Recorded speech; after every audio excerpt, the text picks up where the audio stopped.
Good evening, everyone. The time is now 6:30. We'll get ready to start our agenda items for the night. But before we start, Mr. Tim Dale will lead us in prayer. I ask that you all stand for the pledge after. Dear Heavenly Father, we come before you tonight, giving thanks for all the many blessings you bestow upon us. Lord, we ask at this time that you be with us, help us, guide us through this meeting, help us to make the best decision that we can for our city.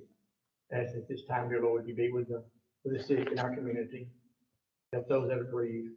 Dear Lord, we ask that you stand with the men and women in uniform that are protecting us all across the nation tonight and here at home. Lord, we ask all this in Jesus' name we pray. Amen. Amen. I pledge allegiance to the flag of the United States of America and to the republic for which it stands, one nation, under God, indivisible, with liberty and justice for all. Please be seated. Y'all should be singing the first one too.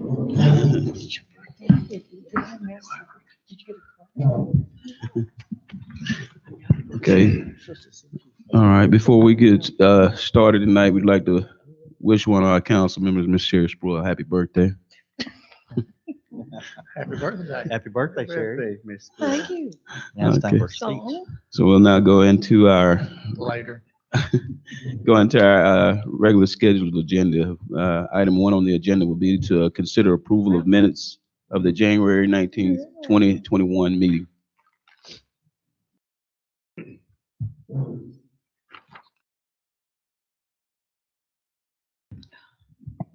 After reviewing the minutes, I'll make a motion that we approve the minutes of the January 19th, 2021 meeting as presented. I'll second the motion. Okay, we have a motion by Mr. Tim Dale, second by Mr. Galen Adams. Madam Secretary, record the vote. Councilmember Chappelle, Aye. Sproul, Dale, Walker, Aye. Adams. Aye. Motion carries unanimously. We'll now close item 1. Move on to item 2, which is our finance report. Ms. McHale Reeves.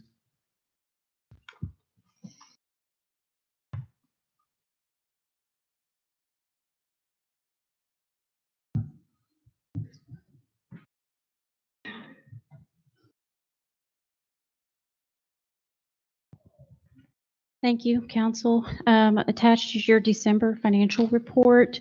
We are doing very well for December. Sales tax numbers came in really well for this year as compared to last year. We're looking, if you look in your sales tax, we're up quite a bit over last year. If you remember last year, this time, we were not in COVID situation. So the fact that we're up around 14% over the same time last year is really good, because that means we're almost 14% this month over COVID numbers. So over pre-COVID numbers.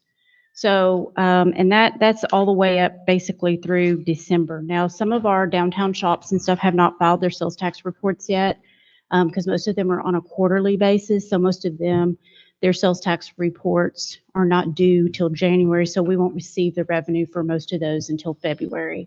So when we get those reports, then we'll be able to tell how a lot of those downtown shops did through the December Most of holidays. the months, we were 3% over during the COVID year than the year before, same month.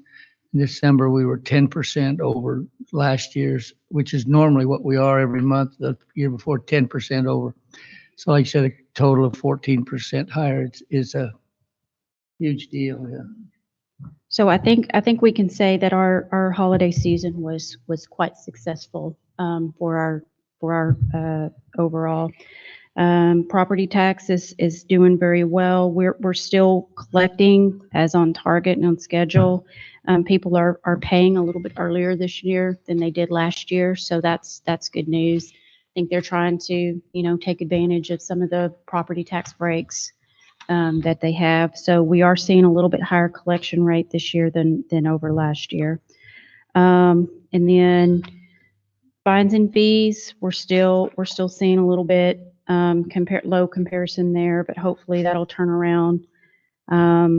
Water sales and sewer sales are up about 8%, and again, that's just because of Last year, we didn't have the rate increase. This year, we did have the rate increase in there. So we are seeing a little bit of slight increase in the revenue just due to the rate increase that we put in place last year over this year. Because as you remember, that rate increase went into effect in January last year. So the revenue that you're seeing this month as compared to last month in December, we're just seeing it pre-revenue increase. So we're seeing a little bit of rate increase there.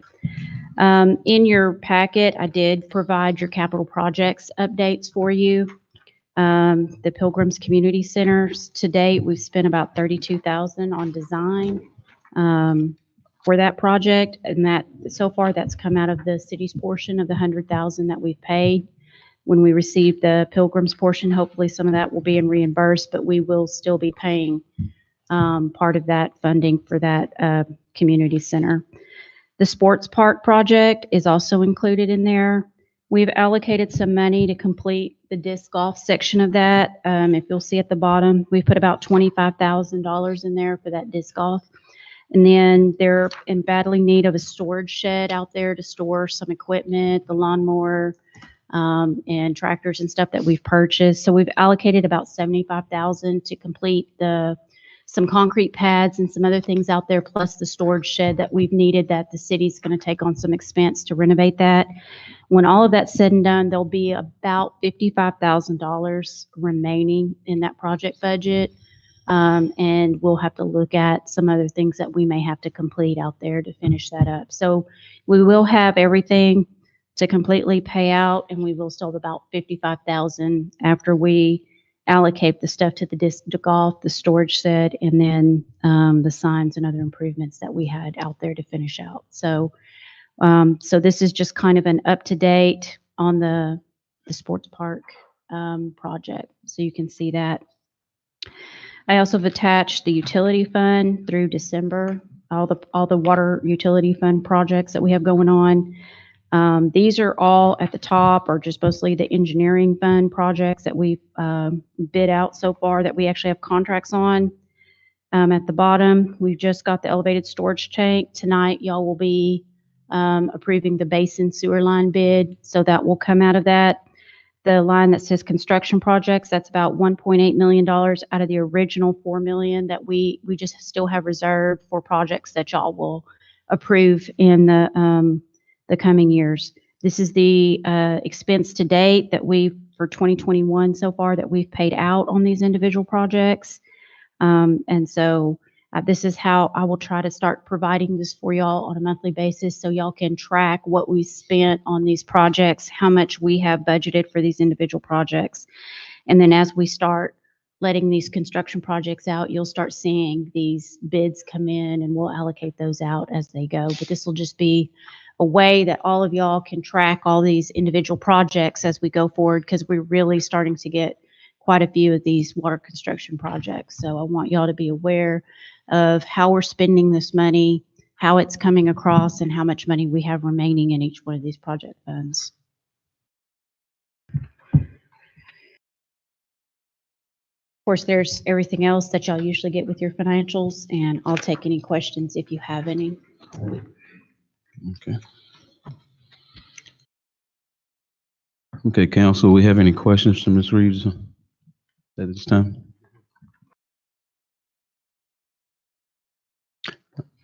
Okay, if not, Do you have any projections here on what you're thinking to complete the park out here, what we may have to? I think that we're pretty good for where we are. I don't foresee any additional expenses at this time unless council wants to do something else out there with that $55,000. I may talk to Ricky and to the city manager, after we complete these projects and see what else is needed out there to complete it. So, Was there any additional funding for the lights around the playground? the lights around the playground, I believe, are They're all in included in this bid. They're in there. So the lights are in here. Okay. They're putting them in. They're under putting this them in contract. right now. They're part of that 635,000 change order. That's still pending on the actual construction part of the park. okay. And real quick, since we're just talking about the park, did we get the corrected version of the name for the signs? Yeah, they're doing that. In fact, Lanny went back and checked with William, and it said complex. And Okay. originally they had way back several years ago, they had Park, and then it changed. They had the paper, you just got sent to the sign company wrong, so they're replacing it. Okay.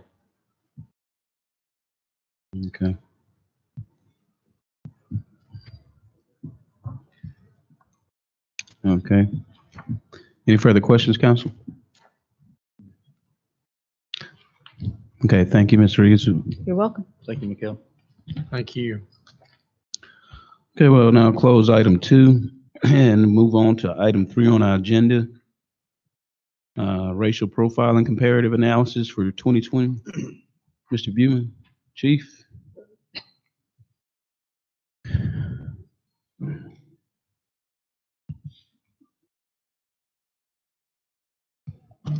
Good evening. Good evening, Chief.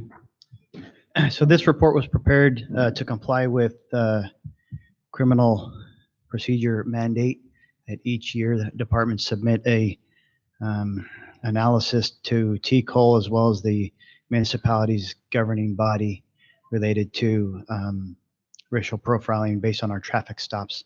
So this is a summary analysis that I submitted. There's more detailed information that we pulled out, but the summary analysis kind of gives you an overall general view of things. Do you want me to review it, or you want to ask questions? How do you want to proceed? We can go ahead and, does council have any questions right now? We can just go ahead and review it, Chief. Okay. So a few things. We did issue about 3,800, or we made about 3,800 sorry, let me get my notes out. About 3,400 traffic stops during 2020, which was a pretty significant reduction from the year before. Part of that's with COVID. We also discontinued the STEP program, which was an overtime funded traffic enforcement program. Of those 28 or 3,400 stops, 2,014 of them where the drivers were male and 1,394 were female. About in 2019, we pulled numbers for how many of our stops, we put them on a map and found that about 58% of the stops in 2019 were with city residents, and we have no reason to believe that's changed. So it's probably about the same percentage of city residents of those traffic stops. In 2020, the information we had was that about 84%, 85% of our traffic stops, the officers didn't know the race or ethnicity of the driver prior to the stop. And we issued citations about 48% of the time, written warnings 47% of the time, and we made arrests in about 4.5% of those traffic stops. There were varying reasons for those traffic stops. This most significant number were moving violations. About 2,400 of those traffic stops were due to moving violations. 344 for vehicle violations, which would be like a taillight out or something like that, or your license plate light not being on, and 328 were for violations of the law. And the resulting were, we already talked about the citations, written warnings, and arrests. Traffic stops resulting in citations was highest for the Hispanic Latino demographic at about 42.5%. And then for black drivers it was 25%, and white drivers were 31.6%. Arrest percentage was highest for white subjects at 40%, with blacks at 25.7%, and Hispanic Latino at 33%. So of the people that we arrested, that's the breakdown. So 40% were white, 25% black, and 33% Hispanic. And then, like I said, only 4.4% of those stops were those arrests. Okay. The vast majority of the arrests, about almost 90%, were made for violations of Texas Penal Code, and about 9% for outstanding warrants. And we used force in about 0.4%, 0.3% of our traffic stops. It was not used in 99.68% of all traffic stops for the year of 2020. We did conduct searches in about 12.9% of traffic stops, with probable cause being the most likely reason, meaning as the officer approached the car, they had a something that led them to a probable cause ability to search certain aspects or locations in that vehicle. And probable cause searches of those that were performed, in 33% of them, the driver was black, 33% white, and 31.8 or 32% it was Hispanic or Latino driver. That's a summary. Do you have any questions about the report? Chief, you said that approximately 85% of the traffic stops, the ethnicity was not known. 85%? You said 85% was not known when you did the traffic stop? Yes, prior to the Right. stop. So give an example of the other 15%. If it's assumed they would have known that, why would they know that before the stop? So if it's a vehicle you're stopping, so 84% of the vehicles or traffic stops we made where we don't know where the driver is, we have about 16% where we do know. And that may be somebody who passes our officer and they happen to see the driver. Okay. And so then they make a traffic stop. Definitely some of those arrests, I can guarantee you we knew exactly who we were looking for, especially those arrest warrants or violations of penal code. Our officers do use traffic stops sometimes intentionally to find a safer place to make some of those criminal stops. So they may have, in those situations, they'll often know who the driver is. Okay, thank you. Yeah. Do we have any stops based on reasonable suspicion, more so than probable cause? So the probable cause is actually after the stop has happened. Right. And the reason they talk about probable cause, it's a higher burden of proof than reasonable suspicion to be able to, for reasonable suspicion, we typically won't go in a car and perform a search. Right. It'll only be for probable cause. So they don't track the reasonable suspicion factor. Okay.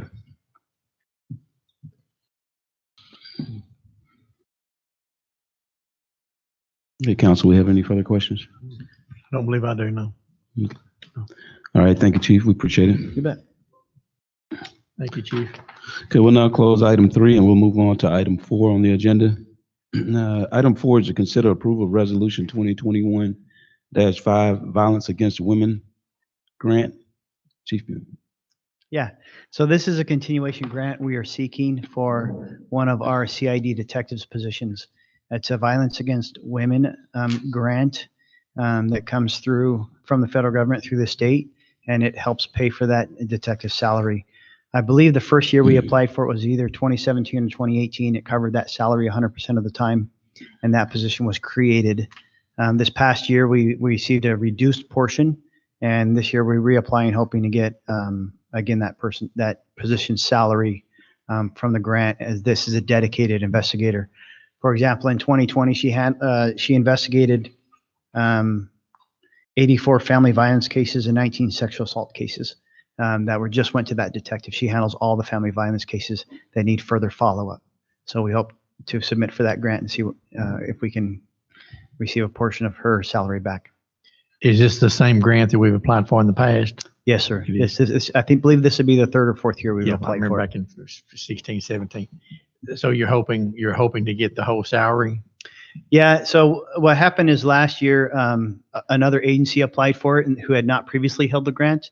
And so they received a larger portion and we received a reduced portion. So part of it depends on who applies for it and if they're trying to create a new position where we have that position now in place. So we, I don't want to call the phase out what happened this year, but they received a larger portion to create a position within their agency.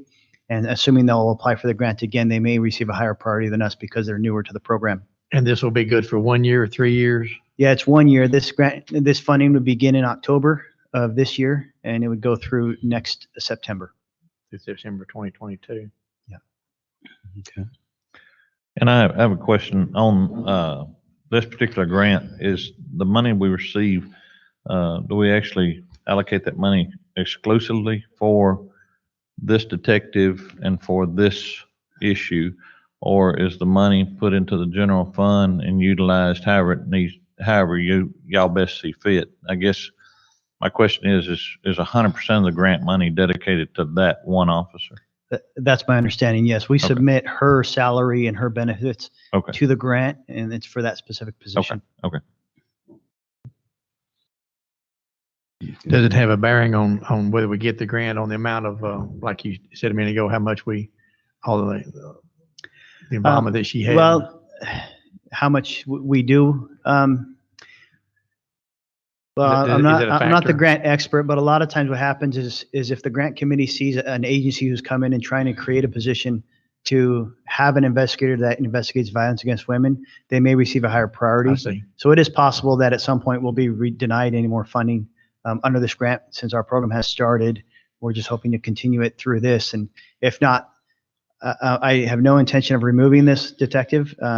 The cases are extremely important that we handle there, and the expertise of having somebody dedicated for that and the experience, Sure. it doesn't have a dollar amount to it. So, so I don't imagine ever removing that position. It would just cause the city to have to pick up the full salary.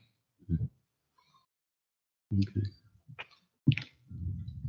Not to digress too far away from the topic, but just a question of how as far as this officer, how much actual violence against women situations have we had? Sure. So in 2020, we have a crimes victim coordinator as well. Right. In 2020, she keeps a spreadsheet of all the people that she assists, and she assisted 533 women during 2020. Now, not all of those cases become criminal cases that our investigator sees, but also not all the cases that the investigator sees are all the cases we've actually handled. Okay. So if you actually take our patrol officers, for instance, if they go out on a on a family violence call and they make an arrest, often that arrest, the investigator doesn't have to do any follow-up on that case.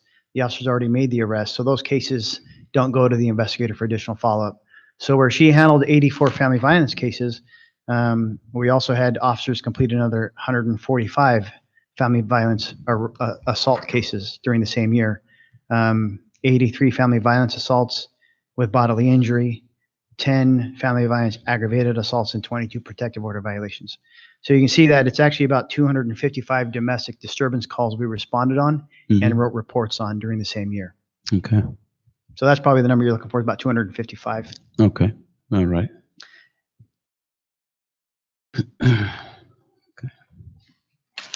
Okay. Council, we have any further questions? Okay, if we have no further questions, would the floor be open for a motion on this item? I make a motion that we consider approval of Resolution 21 or 2021-5 Violence Against Women Grant.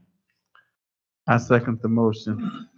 Okay, we have a motion by Mr. Henry Chappelle, second by Mr. Jerry Walker. Madam Secretary, please record the vote. Councilman Adams. Aye. Walker. Aye. Dale. Aye. Sproul. Aye. Chappelle. Aye. Motion carries unanimously. We'll now close that item and move on to our next item. Item 5, which is to consider approval of Resolution 2021-6, Justice Assistance Grant. So this is another grant. This is a new grant that I'm hoping to seek this year. Also, it's a federal grant coming through the state, through the Office of the Governor, is where we'd apply for it. This one is specific. You can, as to what, well, all grants are specific, I guess, what you can apply for. Under this grant, my desire is to apply for purchase or to have funding to purchase load-bearing vests for the officers. So the current way you see our officers with the blue shirt and their body armor is underneath their shirt. Also on their hip, they carry all their gear, which can often be between 20 and 30 pounds worth of equipment they carry. Load-bearing vests are an external vest carrier. You've probably seen them in other places where a lot of the gear now comes up on top of onto the torso. So like a radio, maybe some handcuffs, and other things bring the weight up off and distribute it onto the shoulders rather than on the hips. There haven't been a lot of studies done on lower back issues and back issues with police departments, police officers. But anecdotally, what you see is a lot of articles where officers are talking about the lower back injuries they have. They need to do a study on city managers' lower back. Yeah, right. I thought we were all a pain in the neck for the city manager. No, just kidding. So you're kind of starting to see some of these police departments start to go to load-bearing vests for officer health reasons, long-term, over a 20, 25-year career, carrying all that weight on their hips. And I would like to do the same for officers. Actually, the officers, when I first got here, this was one of the first things they asked me to be willing to look into. I come from a department where we wore them, and I can tell you they're pretty comfortable once you get all that gear off your hip. A 12, 14, or 16-hour day, it starts wearing. And then they get in and out of the car dozens of times during a shift, which further exacerbates that issue. And then sometimes they get out of the car to go scrap with somebody, right? Or get into it and they end up with an injury. So this is just something they can take that gear off when they, in the heat of the summer, when they come back to the police department to write a report. It's something they can quickly remove, and they can take it on and off to cool off. And so it also offers a little bit of comfort level there for them. They're very professional looking. I'm looking at a particular vest that it wears well.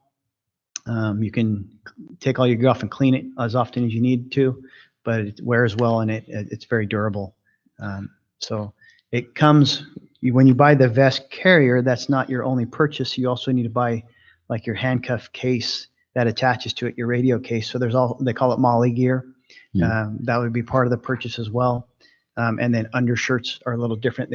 They come similar to this with a patch, but the under material is almost like an Under Armour sweat wicking material that's underneath the vest.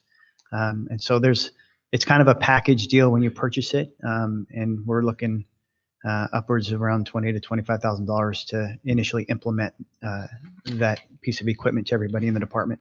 So that would come down to about what cost per officer? So the vest carries about $250. The Molly gear is about $40 to $45 per item. And we're probably looking at about 4 items, so $160 to $180.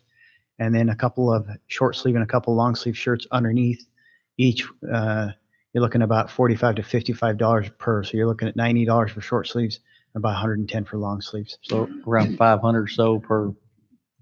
Yeah, give or take. Yeah, I priced it out, multiplied it by 33, and that's what I'm writing in the grant. And it's about $20,500 roughly. Yeah. So would the grant pay the total price, or would we just budget the part to cover the rest that's remaining? So this grant would not require a match. If we were awarded the grant, it would just be the funds to purchase this item.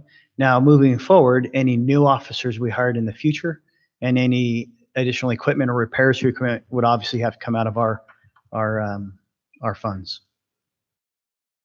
But it wouldn't be times 33. Yeah. The initial setup is a larger number. I see it manageable in the future once we've been able to get everybody into them.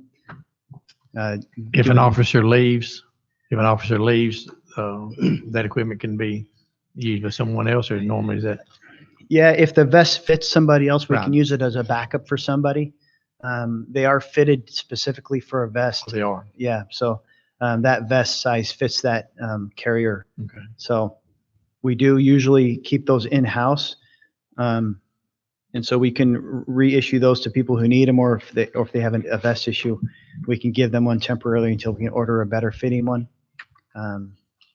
But we typically don't use vests as a typical reissue to other people, just because they're also specifically built and fitted per officer. Right. And is the vest going to be the same color as like your shirt that you're wearing today, or is it? Yeah, they make essentially a navy blue vest, and the arm sleeves would be the same. And all the attachments will be the same color, or will they be a different color? Usually the Molly gear is black. Black. That sits on front. Yeah.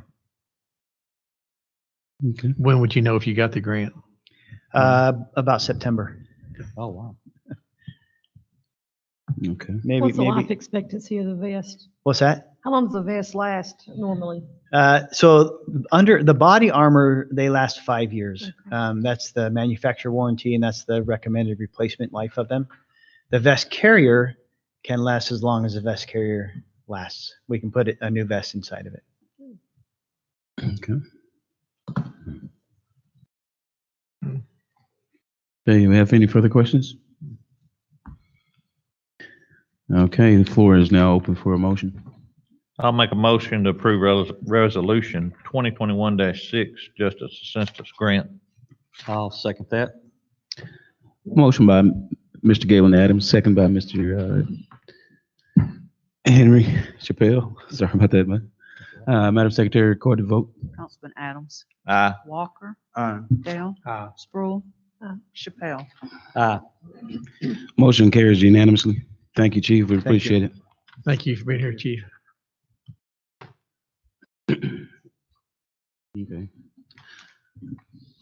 And now that we've closed that item, we'll now move on to our next agenda item 6. Consider amended service agreement with EvSolar. Mr. Thatcher. And that's EvSolar, and those are the guys that are doing the audit on the franchise agreement. Remember, we talked about it a few months ago before the first of the year. They're working with CenterPoint, and it doesn't look like CenterPoint. They did find some big companies, agencies that weren't were in the city but not paying. And it looks like that they're different than the SWEFCO in that they don't pay in the rears, even though they'd like to go back to 2007. But it increases our money going forward. So this amends this contract for their services with CenterPoint to have them help us get a franchise agreement together that includes those agencies. Those agencies are out, those big, they call them the distribution, large distribution, pass-through, transportation pass-through accounts, and to get them included. And for that, then we would compensate them for a percentage of the money going forward up to 200,000. We negotiated that. We met with Jerry, Councilman Walker, and Adams, and I think they came in with a higher number, 250, and these guys negotiated it down. So if you have anything to add to that, that's a report there. We need to go forward and get this franchise agreement in place, and another one buoy cast so they can. So just to give y'all kind of a rundown of what happened. So with SWEPCO, y'all understand we got some money in arrears, and the contract actually stated they got a cut of that. And so basically what we ended up with here is there's no money in arrears.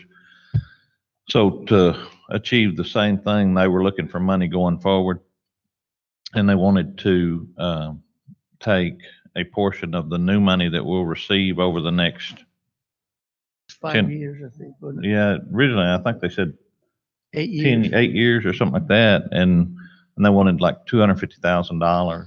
And so I basically asked them, instead of giving them a percentage of the new money, if we paid them off in a shorter period of time, what was the benefit to us from them to get them paid for? And so they moved it down $50,000. We're still getting the extra money, but for 5 years, it's basically been used to pay them off a little bit faster.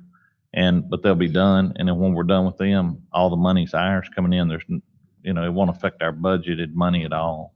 So If we look at those 12 companies they looked at for a year, it's 100,000 a year new revenue to us. If the rates go up, it'll be more. If we get another industry that uses a lot of gas, then it'll be more. It'll increase also. So they get a piece of even new No, business? no. this It's is a it. flat, $200,000 flat, we're done. based on what we were getting last year. That's what it's based on. But just to make sure I'm reading this right, so for the next 2.5 years or 30 months or 10 quarters, if you want to look at it that way, we got to pay them 20,000 per quarter. Yeah, it'll total It'll total the 200,000. Yes. Yeah. If you get that franchise agreement, Oh, It's yeah. If the contingent. franchise agreement doesn't go in and we don't get the new revenue, then Right. Yeah, it happens. if it's that all, happens. and it's all based on new revenue. Yeah, that- Okay. Right. And from here Terry going made sure. forward, we get paid for 100% of what travels through the line of the gas company, which we weren't getting because if you'll remember, they had split the definition of selling gas and transporting gas. And so these bigger companies were buying gas on the secondary market and we were getting the shaft Yeah, we were losing essentially. out. Yeah. So Yeah, they cut us out. now, Yeah. from here on forward, we're getting 100% of the volume that travels through the line. So it's it's a plus situation for us. It's a way for these people to get their money. We're not having to borrow the money to pay them. We're not having to take the money out of our pocket. It's new money that we wouldn't have been getting if we hadn't found this they hadn't found it for us to begin with. And so the 12 companies that have been identified, have they been notified that they will need to start paying No, going forward? no, this is approved and that happens and they will contact them and we will on Okay. on a side, there's about 130 businesses in town besides those that we've still got to go through. We got to get this franchise agreement in place so they can go visit with them about the ones that are paying to them, but we're not showing that we're getting any funds over. Those are smaller ones, but under CenterPoint, it looks like it's all going forward. You won't get any percentage of that, but those are smaller amounts that they'll work out. And by the way, with SWEPCO, they found over 100 more companies that were paying, but we're not getting it. And we're sitting down with them, working through that right now as we speak. So maybe money in arrears for those. So was the money not being collected at all, or was it going somewhere besides us? What we realized is that these are companies that have what we had them do, the audit to see if everybody in the city limits was on the CenterPoint gas. And then we looked to see if they were paying us a franchise fee. And they identified all these that weren't, and 12 great big companies that weren't. And so then they went through and figured it all out. What it means is it looks like they're paying for the gas, but they're just not collecting the franchise fee from. It's not like they're collecting it, not giving it to us. They're not collecting it, but they should be from the. And So as a company, for example, is that a separate line item on their bill they see, a franchise? Yes. fee? Yeah. Yeah, that's should what be we on. do. They'll put it on like city tax Yeah. or something. They'll put on there Right. because they want us to get the credit for that. Mhm.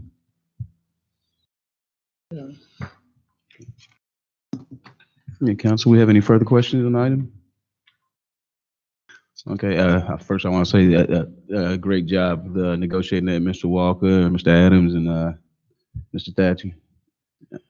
Well, and I'll say also that it was them doing their audit that found that we had these guys that were paying gas, but not.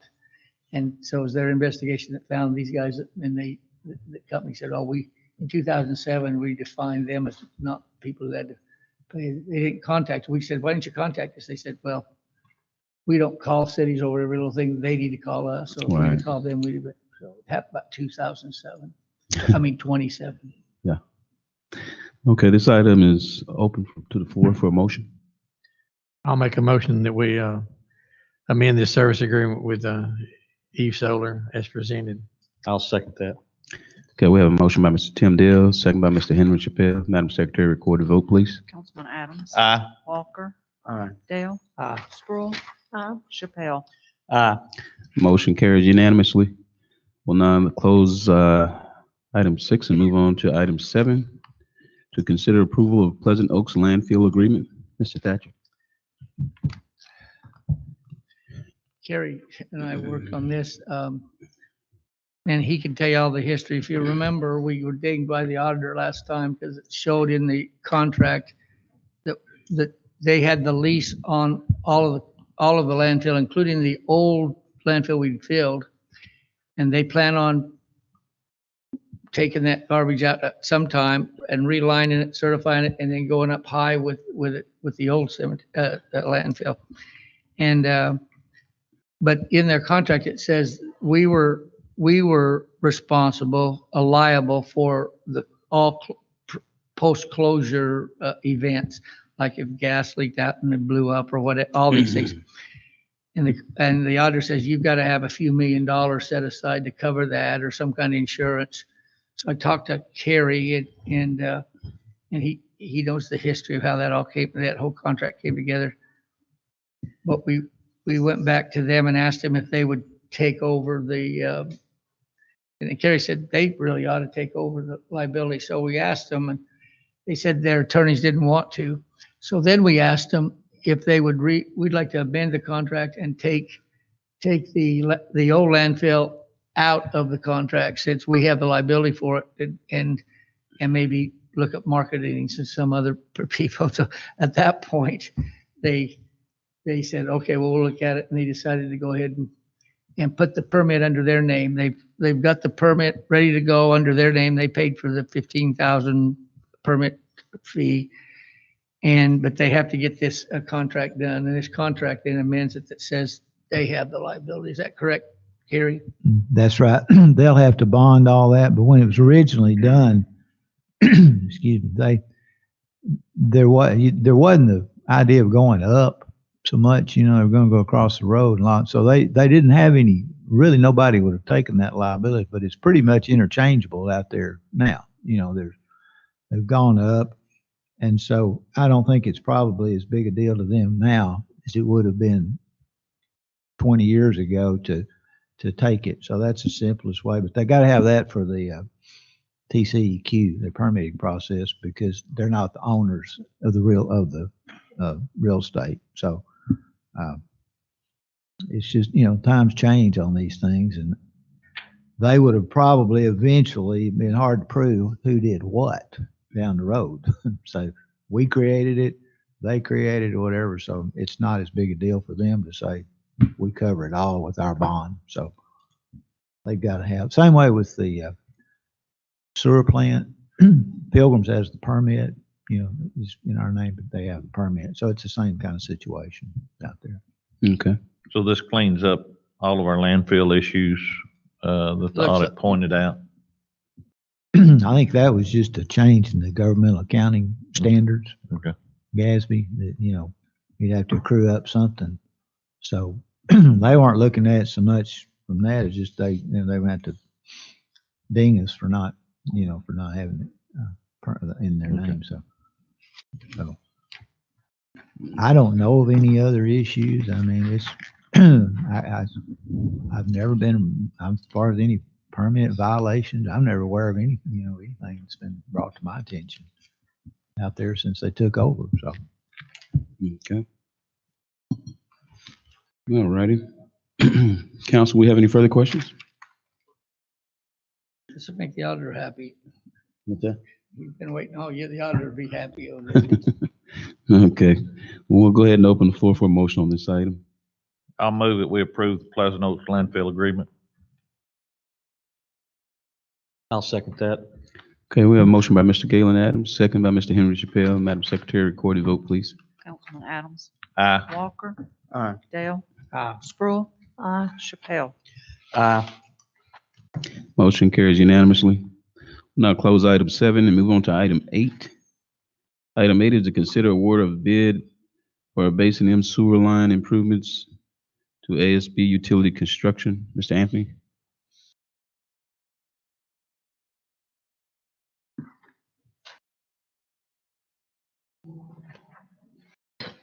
Mayor and Council. How you doing, sir?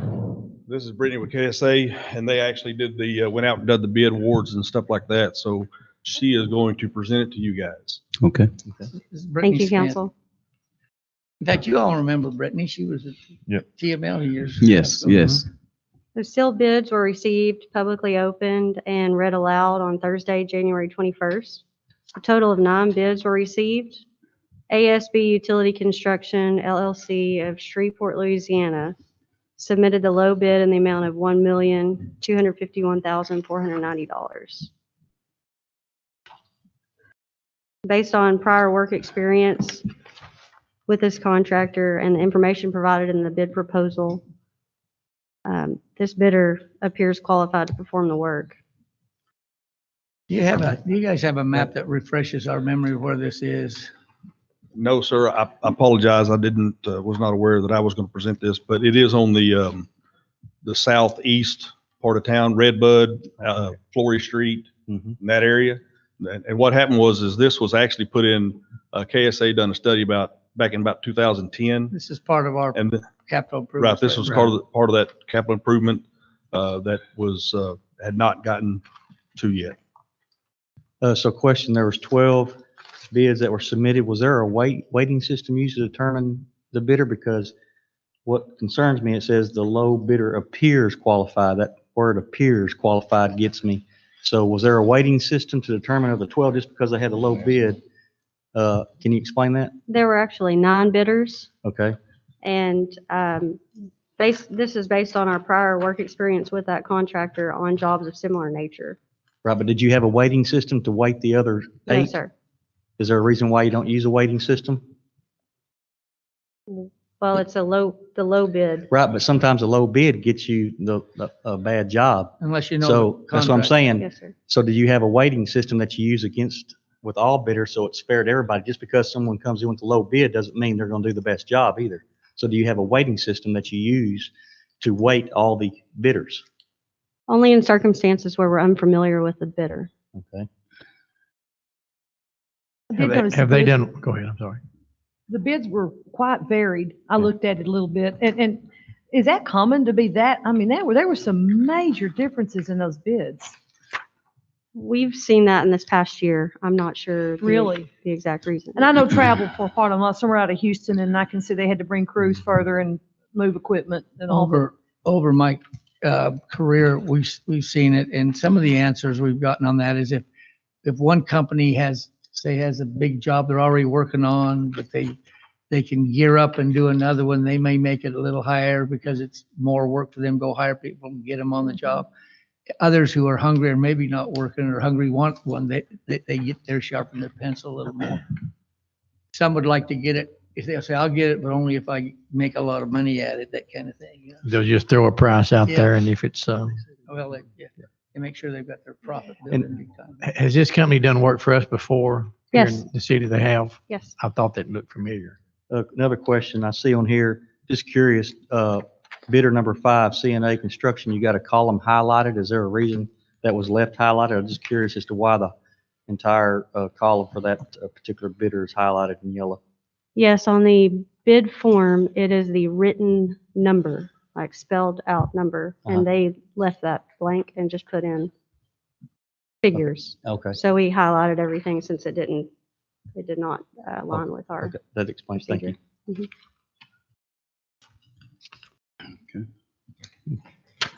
Also, Andrew had went back and looked at some of the numbers on this here. Yes, sir. And it appears that the difference was the bigger pipe cost that they showed, whether they may have some on a different project that they've had and they're going to try to use or whatever, but that was one of the things that really stood out to Andrew, so, because he went and looked at it. What's the projected time frame on this project as far as from start to finish? Do you know? I believe it's an 18-month contract. 18. Okay.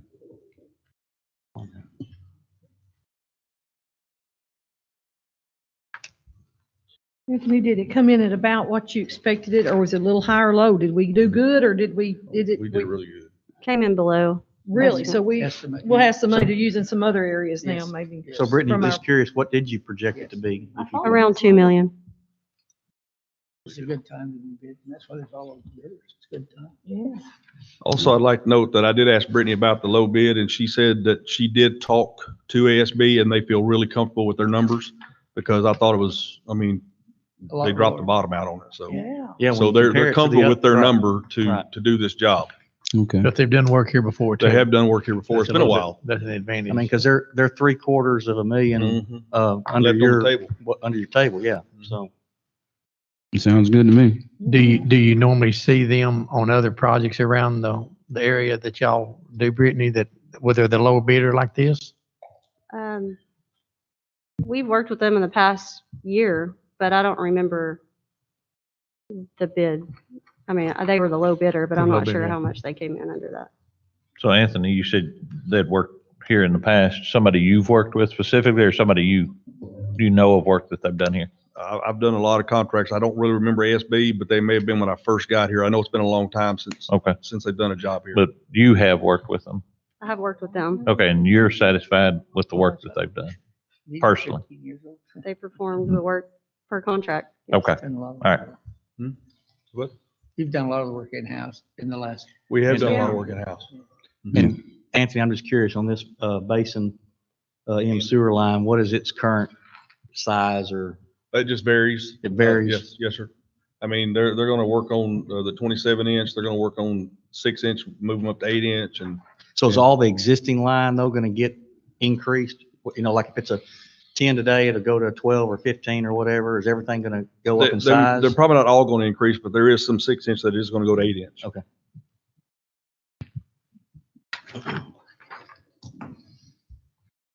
All right, council, we have no further questions. Floor is open for a motion. I'll make a motion that we award the bid to the Basin M sewer line improvement to ASB Utility Construction as presented. That's low bid. I second the motion. We have a motion by Mr. Tim Dale, second by Mr. Jerry Walker. Madam Secretary, I record the vote, please. Councilman Adams, Aye. Walker, Aye. Dale, Aye. Sproul, Chappelle. Aye. Motion Very carries well. unanimously. Thank you, Anthony. We Thank you. appreciate it. Thank you for Thank being you. here, Brittany. Item 8 is now closed. We'll now move to item 9 on the agenda. That'd be consider approval of resolution 2021-7, intent to annex 8.10 acres of land described in Exhibit A of this resolution, and which is in an area that is adjacent to and adjoins the present boundary limits of the city of Mount Pleasant, Texas. Robert? Mr. Mayor, Council, tonight we've had a request brought to us. So we've been talking to these folks for a bit of time, but they took some time, they had to get their survey in place. And once we got it, we basically found out that on the prior annexation that we did with Big Tex, we only annexed to their property line and we didn't really pick up the road. So in order to make this functional and be adjacent to our property, we had to have them resurvey a portion of the road and then go across the road, so we'd have adjacency to the Big Tex property, to our current city limit line. So that piece that you see in this location map is known as Travel Plaza FM 1001 LLC. They're the owners of record, and they're currently had started construction on a travel plaza or center, and they're requesting annexation. Primarily, they want to tie into the city's sewer system. So in order to do that, they need to be within the city, and they're fine with that. They are willing to sign basically a petition for voluntary annexation, which you have tonight.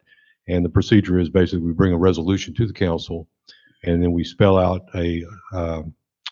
if you accept it, we have a schedule for annexation, and I put that in the staff memo.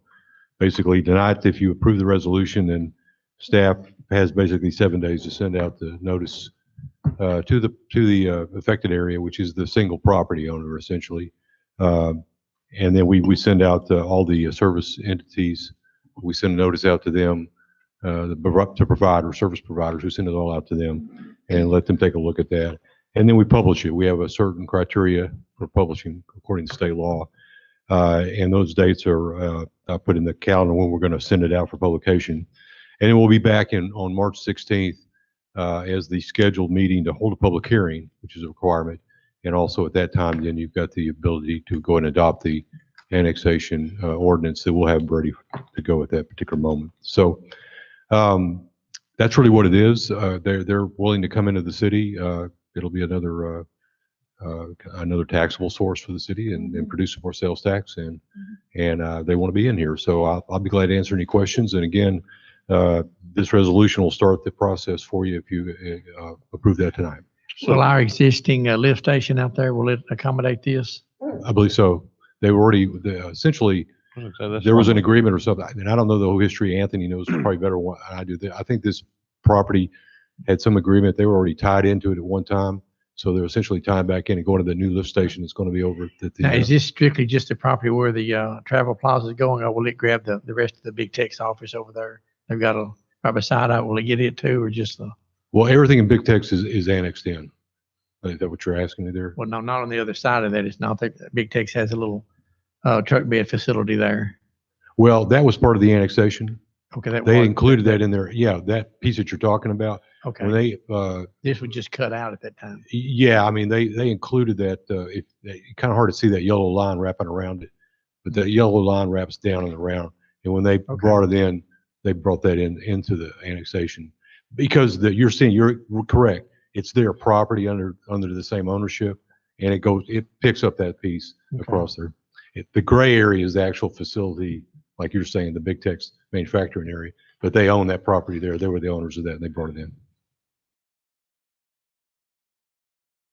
Also, could I just, because I'm thinking about it, so I don't forget, the annexation of Big Tex, and in this one, we need to notify either Mikhail or Darlene or Robert, or you three together. We need to notify Bowie Gas and Centerpoint Gas that they've been annexed. We have So they sent the go letters out to them. start paying us the franchise fee on those guys. Well, maybe we need to do it again, but we did, I believe Darlene sent it out to them. You sent it to Centerpoint and Bowie Gas? We essentially sent the letter out telling them about the intent to annex, the notification to them. And then Darlene's, after the annexation, she sent the, I guess, official notice to And the them that map they're and annexed. everything. Okay, good. 'Cause There'll be that's some more what revenue. hadn't been done in the past and got this place. Okay. Very good. Right or wrong, that lift station that's there, was that the one we were having some issues with and we were looking into having KSA look into Mhm. fixing that? So is, Yes, sir, I believe so. okay, so where are we at on that? Just kind of curious. I can't answer, but Lanny's here to answer if you need. Anthony, where are we on that? Oh, Brittany? This will tie into. So I was gonna say, This we will need tie to into just, the one we're talking about. Yeah, I believe That's so. what I think, thought, yeah. well, I know that there's a manhole out there that going to go over to it. So I don't know exactly the Yeah. specifics of how it's tied in, but it needs to connect to that. well, one. my thought process is we just, if we're trying to tying a travel center in, that's gonna be a considerable amount of wastewater and we were already having issues and so we're working on that. All right. Yes, we're still in the design phase Okay.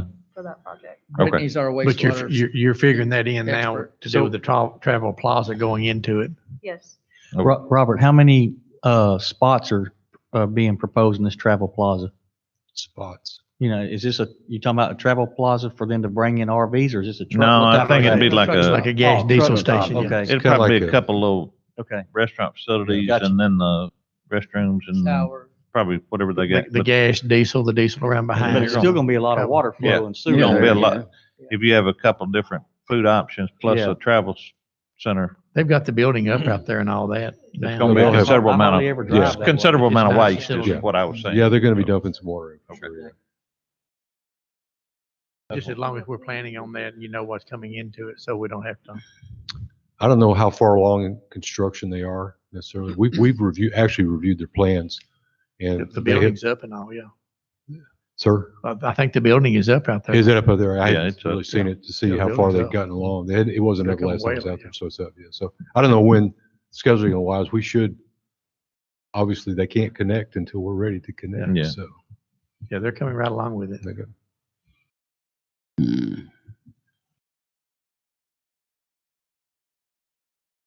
Hey, council, we have any further questions? Okay, floor is open for a motion. I'll move resolution 2021-7, intent to annex 8.10 acres of land as described in Exhibit A. I'll second it. Motion by Mr. Galen Adams, second by Mr. Tim Dale. Madam Secretary, record his vote, please. Councilman Chappelle, Aye. Sproul, Aye. Dale, Aye. Walker, Aye. Adams. Aye. Motion carries unanimously. We'll now close item 9. Move on to the next item. Item 10 is to consider approval of resolution 2021-8, denying the Southwestern Electric Company proposed rate increase. Mr. Thatcher? Yes, this is one of those routine thing. They've asked for a rate increase. If you remember back before the first of the year, we had one that they had filed an application saying they're going to ask for a rate increase. It was kind of general purposes notification. We passed or denied it with all the other cities on the general purposes. Now they've asked for a specific amount and it's necessary for us to come back and deny it. It's the same request, but it's now more specific. So, and we've got till the February the 20th, I think, to deny it. So it's important that we act on this now. Okay. All right, council, do we have any questions? If not, we'll open the floor for a motion. But Mr. Thatcher, when we deny these, what do they do next? It goes, if we don't deny it, the rate they ask for goes into place in our city. Right. If we do deny it, it goes to the Railroad Commission And then the cities have an attorney that works with Herrera Associates in Austin. And the cities all get together and the night together and goes our attorney. So our attorney then works with their attorneys to come to some negotiated amount, and they go to the Railroad Commission and get it approval. So if they ask for 18 or 20%, normally it'll end up like 10 or 12% or 8%. After it's all hashed out. with the Yes, railroad if you commission. don't deny it, then whatever they ask for goes into effect in Wow. your city. So it's real Yeah. critical. It's really critical, yeah. Am I reading this right? I mean, if we didn't deny it, residential would go up 28%? Yeah, that's it. That's what happens, yeah. Man, it's That's why critical. we have to, it's just, and everybody expects the cities to deny it, so and the company wants them to, so they can get on with Mhm. the negotiation of it. This comes to us fairly regular. Yeah. Every Yeah, this. 2, 3, it seems like every 2, 3 Mhm. years. Yeah, every maybe time they not ask that for a quick. rate increase. Floor is now open for a motion. I make a motion, we deny this. I'll second that. Motion by Mr. Sherry Sproul, second by Mr. Henry Chappelle. Madam Secretary, record the vote, please. Councilman Adams, Aye. Walker, Aye. Dale, Aye. Sproul, Aye. Chappelle. Motion carries unanimously. We will now move on to item 11. Consider award of bid number 1-2122 for ground maintenance. Ricky?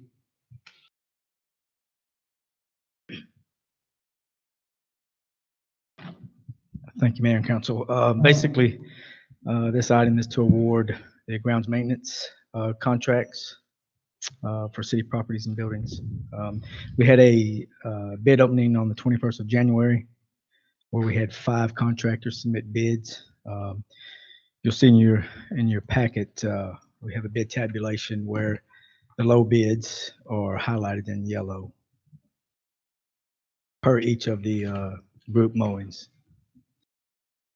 And I'll take any questions. you may Is have. did the same one get about the same bids this year that they did last year? How do So they compare?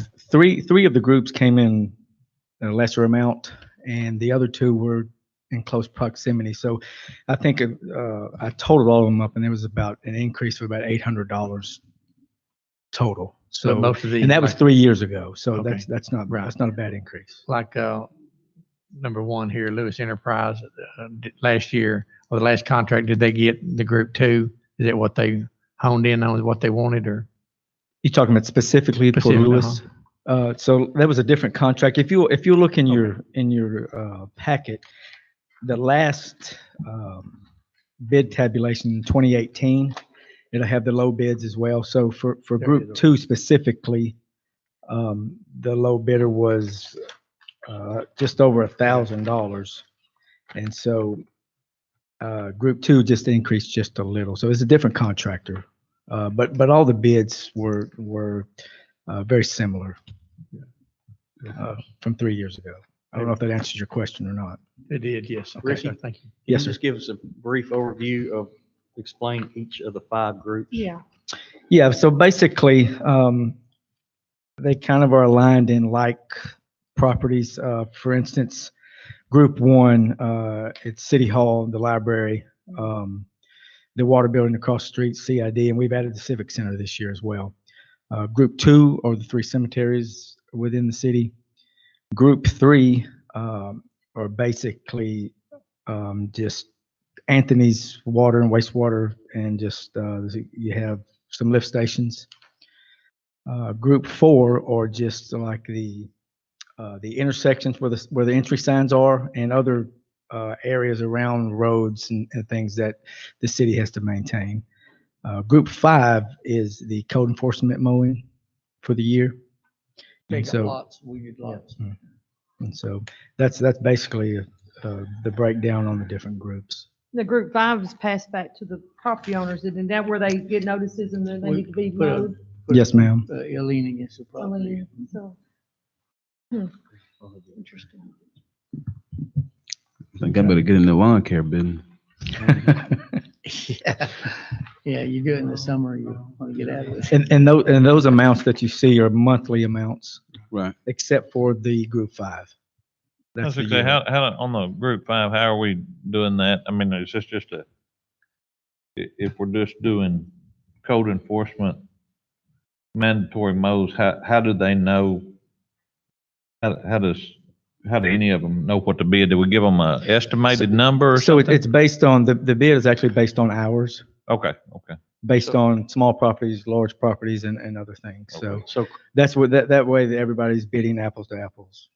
and I guess to follow up on Mr. Adams' point there is in group 5, if say this year we don't have as many code enforcement for ungroomed lawn, yeah, there, that's are what we I, still obligated to pay them the 14.9?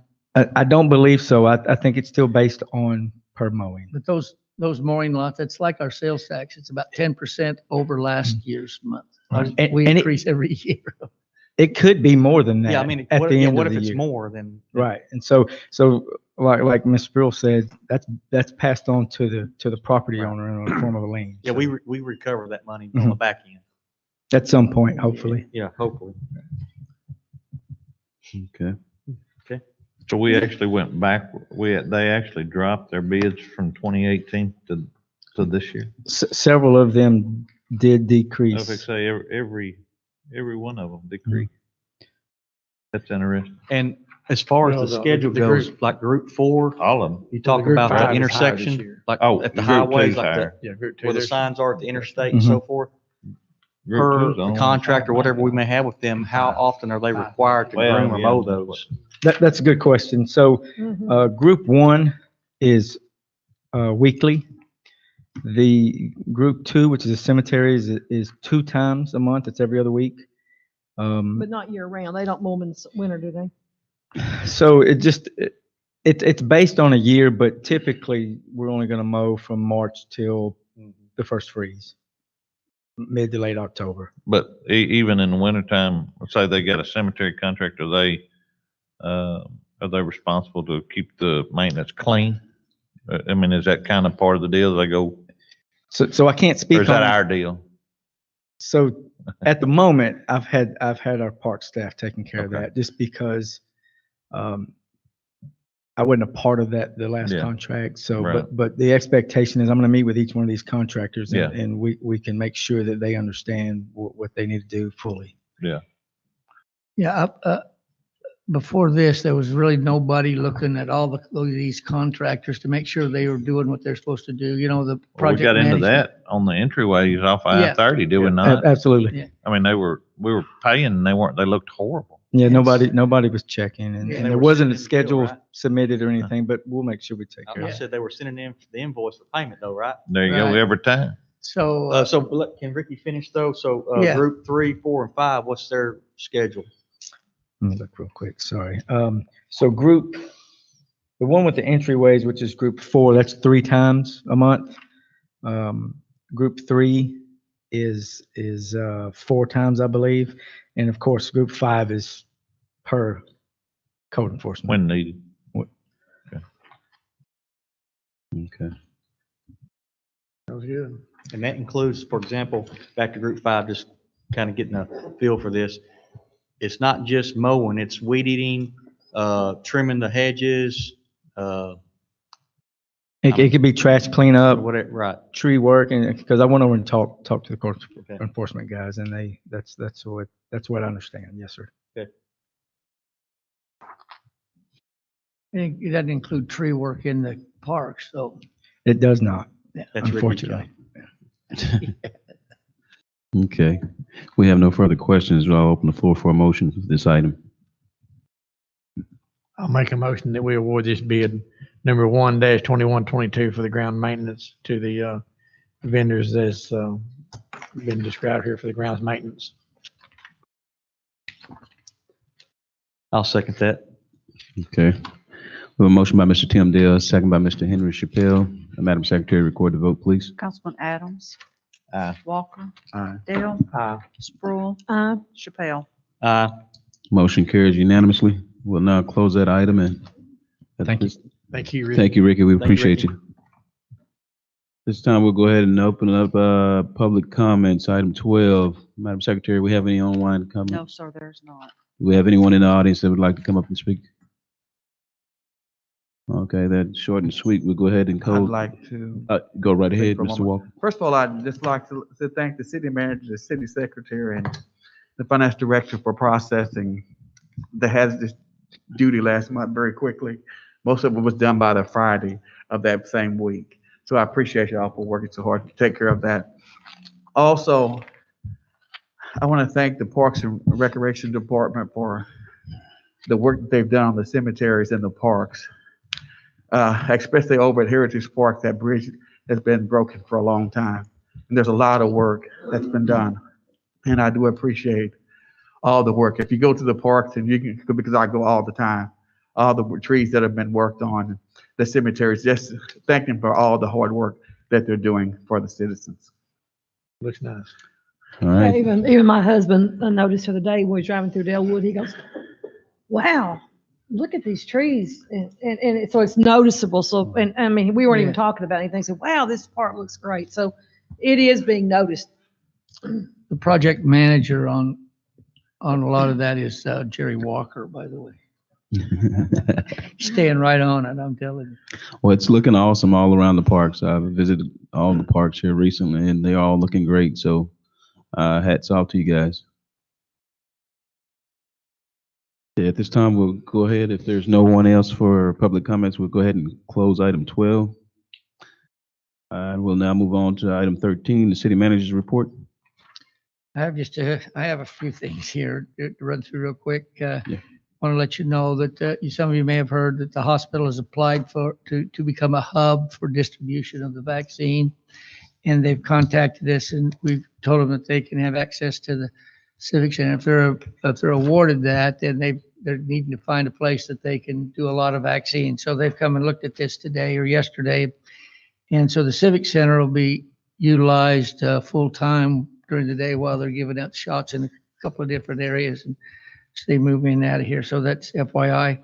With that, we can have them quit early on a council day so we can come in and have council.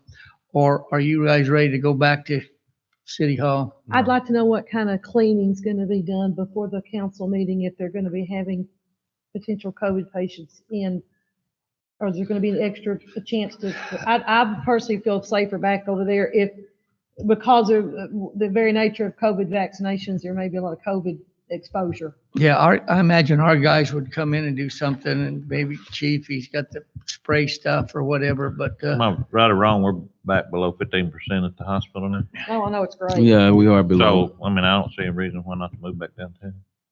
We are So below. next 15. meeting, we'll move back. Y'all Okay. with I'm good with that. I just hate, We're and I hate good. to have to put a lot of burden on them to really sanitize this, because I'm like you, I feel more comfortable over there than here. and I'm glad we're gonna be able to use those facilities, because it's not only a help to the people, but those people drive in here, they do a little shopping and eating too. It brings people into town. Yeah. So I think it's great, but I just worried about our health and the people that will be attending our city council meetings. Okay. So, go ahead. No, I was just gonna say, we just go ahead and move back to the. Well, back to okay, City we'll go Hall. back next time. Yeah. Sports complex grand opening, we're scheduling that. We're gonna probably take it over here, and Lanny's hiding back there, but probably by the end of this month, we'll have taken it over. We're planning on April the 22nd, which is a Thursday evening, for a grand opening. It'll all depend again on how COVID is and so forth, but it'll all be outside if the weather's permitting. If it's not, we'll do a rain day cancel, substitution. We're planning on 6 to 9.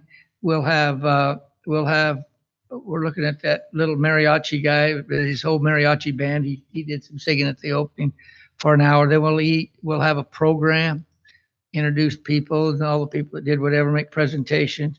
And then we'll have a band play. We'll have food out there for everybody, and the band play till about 9 o'clock after that, different band. So we got lots of plans. We want to do it big and right. And Do you think our contractors and guys will show up for that? Symmetry told us, it's funny, I hadn't even thought about the grand opening, but Symmetry, the ones that said to us, they said, make sure when you have that we want to be a part of that and help you do it. And when they said that, I thought, I hadn't even thought about the grand opening. I thought, I got to get somebody to help me plan that. So Suzanne's on that. So Mr. Thatcher, can we also consider maybe having a couple of the soccer teams come out there and do an exhibit, just come out there and play a game on the field? They can't get on the field till the end of August. We're opening it up, but not the Oh. fields till the end of August. So the fields are still not ready. Mm-mm. In fact, cemetery will be still, we'll take it over. We won't take over the fields. They'll still be in charge of the There was a fields. guy out there Sunday afternoon practicing goals on one of the fields because I drove through. Yeah. I'm not tattletelling, but we need to be careful. We But need you to are Are we stop supposed to have it tattling. closed? It's She's really a snitch. cemetery stuff, so we ought to have it closed at night and stuff, so, yeah. So, for clarification, when will the park be open for use? Because the soccer association is gonna ask. Yeah, Yeah, we met with the soccer association just recently and let them know, but we're taking it over to maintain except for the soccer fields, and they'll be ready after the growing of the summer. So we're looking at the end of the summer, August, September, before we open them up. So we're still just waiting on the turf to grow. Yeah, and the weeds to get pulled out and gone and the sod to establish. Yeah. Yep. I feel for the people pulling the weeds. Well, yeah, they gotta have a hot growing season to get it set up now where they can, but it's pretty rough out there to get out on the field Very well. right now. So, also our audit committee, Mikhail talked to them. We expect to have maybe our audit committee meet with them via Zoom the week of February 22nd, 26th. And we hope that they'll be here to make a presentation to the council either March 2nd or the 16th meeting, and one of the meetings in March to do the audit. We have talked to you about a strategic plan, visioning session with the council so we can set some goals and some projects and set some priorities so we'll know what we should be working for. We are asking, we expect that would be a day that would take about 9 to 3 o'clock or 9 to 2 or 3 o'clock with lunch. We're looking at after spring break, which is the third week of March. So we're looking at Friday, Thursday, March 26th or the Friday or the Saturday, March 26th or March 27th. And would like to know if you guys have it'd be one of those days from 9 to 2 or 3. Tell me again, what day is Saturday? One's a Saturday and one's a Friday. I prefer to do a Saturday. Saturday. Saturday for me. Saturday. What is that, the 27th? Yeah, that'd be 27th, yeah. And are those open to the public or are they just for? No, we'd have to post them and they'd be open, but I don't know how many people would come, but it would Right, be but I mean, open. they Yeah. are open. That's an open meeting. Yeah, and it depends on whether we're allowing people in at that time, but it's in March, so we may do it. We'll do it here. We would do it here anyway, so it'd be kind of like this. where Yeah. we could have lunch, so is that okay? March 27th. Saturday. Very good. Please remind us though. with Oh, anything yeah, else, yeah. please. We'll get an agenda out to you and stuff. We probably did not get the sidewalk grant. I keep bugging Wesley. He's writing another grant for us. But he's saying, since we haven't heard it, we probably didn't get funded. And so he's gonna go confirm that. But we were 8th out of about 50 or 60. And, but they just gave out the money, $500,000 grants till they ran out. And so if we were 8th, they probably didn't have but $2 or $3 million or something like that. So, but he's going to confirm that, but probably we can not worry ourselves too much about that. And then one more, I was talking with Jerry. Back when I first came, I talked to the superintendents at both school districts, and we talked about interns and so forth. And we hired 3 interns last year for the summer, which helped us a lot. And they did some really good work for us, helped in the finance area and in the library. Councilman, I'll let Councilman Walker explain, but he came up with an idea that maybe we do a mentoring day where we let the seniors, selected seniors from both schools come out, and we assign one to each department director and I and Darlene, and we spend part of the day with them. Then we bring them here at 5 o'clock or to the council meeting, and we have dinner and And then each of the council come and meet them and talk about what you do, and we'll give them a little tour of things and so forth. So they'd spend about a half a day and a evening and come to a council meeting and watch the council meeting and be introduced there and so forth. Could you want to expand on that? Well, I just thought it would be a good activity between the school district and the city, because I can remember many years ago, we were more active with involving the students. And plus with COVID, I think it would be a good activity, and you can social distance, and it would give an activity for the students. And I've not got a hold of the superintendent yet, but they could also, they'd write a little essay of their experience. They're assigned to Anthony, for example, that'd be a real experience that they'd write about it, 5 pages. And so out at the wastewater plant, but they could, it could be part of their school thing. So I'm going to work on that with the superintendents and with Cherry. Just want to let you guys know, because we'll pick a council day that'll happen on here in the future. And I'm going to ask that each council member, you're going to have a student with you for an hour or so, that you just briefly go with it, explain to the student what you do, how do you prepare for a meeting, and certain parts of it. So not a lot of your time, but so that you could maybe allot an hour or so with the student, that you could meet with the student, and then they could come to the meeting that night to see how it actually happens. I'd like to be assigned to some of you guys, have you tell me how you prepare for stuff. I can put you on the grill down there. Yeah. we got plenty of questions for you here. Let you know how I prepare. I pray. That's all I have. Thank you guys very much. Ed, can I ask you one thing? As far as a hub designation, is there anything that the city, is there any part we can play? I mean, I watched Longview and Tyler and some of those. I know there's some areas involved money, but anything Really? we need to be doing, or That's a good question. I need to ask Terry that, because he called and he said he's doing it, and he's supposed to find out maybe Thursday this week. But he asked if he could have a place like this, could have this, and we said yes. And that's all I've done. But if there's more we can do, that'd be interesting to know. Just mayor's on there on the calls, and just anything that looks like we're pushing it, or we're behind it, or we've got a truck they can use, or anything like that, just to show them, because that's a really big deal for this area right in here. If we can persuade them to do that. Yes, that's a good. I'll call Terry tomorrow. Well, we could write a letter and pledge support with the building, and pledge support. Yeah, if we need a little financial support, pledge that. Anything that just to show them. I didn't get to make a call this morning, I had a Zoom, and the other thing, I would sure, just as an old alum, I would really support that mentor program, because I did that in high school, and I really enjoy. I remember the day that I did that. Well, we'll have one with the city attorney too for half a day. I will throw in So whatever. But you can't bill us. I didn't say that now. That I would gladly donate. I remember that was fun. That day, right there all day. Did they say if this is a hub, how big of a geographical area it would serve? Tim, do you know, or Carrie, do you know? Henry, that's been $64. usually, you can go to regs and say A, B, C, D. You're used to dealing with regulatory bodies. There's a lot of that that's not defined yet. Yeah. Okay. And it's just, that's why I think it could be important if they see you guys, we want this, and what does it take to get it, kind of thing. Maybe put in our presentation, a free burger and fry. Yeah, something like that. That would get it. I am gonna bill you for that. Yeah. I'd like to be the guy assigned to him. That's all giving me.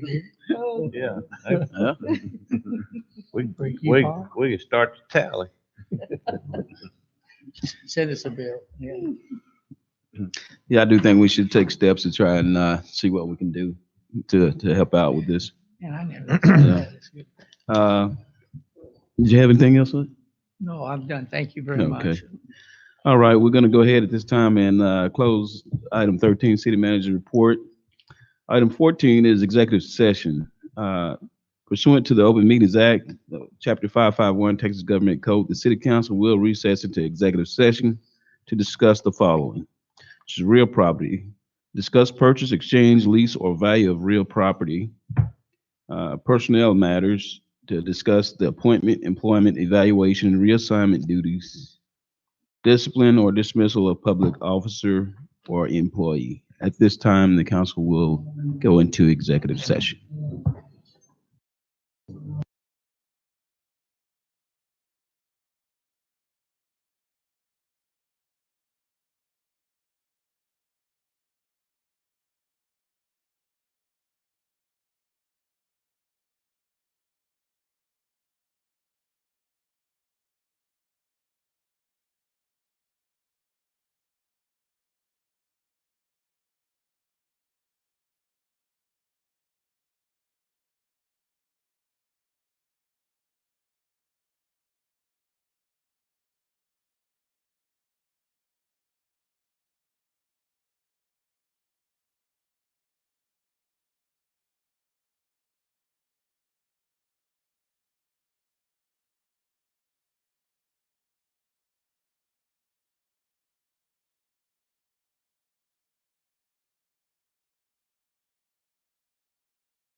Okay, at this point pursuant to the Open Meetings Act, Chapter 551 Texas Government Code, the City Council will now reconvene into our regular session.